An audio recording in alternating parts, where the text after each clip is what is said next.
மாண்புமிகு உறுப்பினர் அன்பழகன்.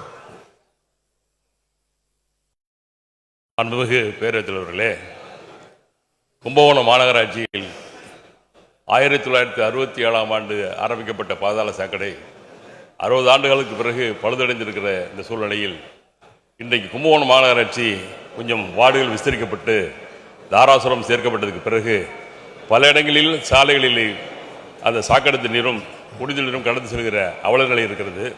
மாண்பிற்கனிய அமைச்சரிடம் 58 கோடி ரூபாய்க்கு புதிதாக பாதாள சாக்கடை அமைப்பதற்காகவும் விசாரணை சரி செய்வதற்காகவும் ஒரு மதிப்பீடு அனுப்பப்பட்டிருக்கிறது. மாண்புமிகு அமைச்சர் அவர்கள் முதலமைச்சரிடம் அணுகி அது விரைவாக நிதி ஆணை பெற்று கும்பகோணம் மாநகராட்சியுடைய மக்களுடைய அவலநிலையை தீர்ப்பாரா என்பதை தாங்கள் வாயிலாக அறிய விரும்புகிறேன். மாண்புமிகு அமைச்சர். மாண்புமிகு பேரவைத் தலைவர்களே, நம்முடைய அன்பழகன் மாண்புமிகு உறுப்பினர் அவர்கள் சொல்கிற போது கும்பகோணம் மாநகராட்சியோட அவல நிலை என்று சொல்கிறார். இந்த ஆட்சி ஏற்பட்ட பிறகு கிட்டத்தட்ட 200 கோடி ரூபாய்க்கு மேலாக கும்பகோணம் நகராட்சிக்கு பணம் தரப்பட்டிருக்கிறது.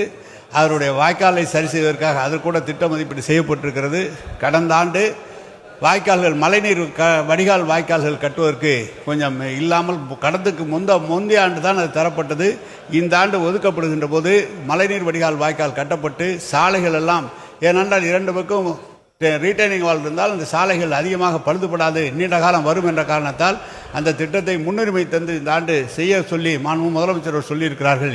எனவே மாண்புமிகு உறுப்பினர்கள் சொன்னது போல் அவல நிலை இல்லை, அது நல்ல முறையில் இருக்கிறது. மேலும் நல்ல முறையில் உருவாக்குவதற்கு மாண்புமிகு உறுப்பினர்கள் சொன்னதை எடுத்து பாதாள சாக்கடை திட்டம் என்று சொல்கிறார்.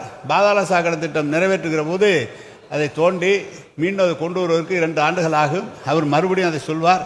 அந்த திட்டத்தையும் விரைவில் தொடங்க அனைத்து நடவடிக்கைகளும் எடுக்கப்படும் என்பதை தெரிவித்துக் கொள்கிறேன்.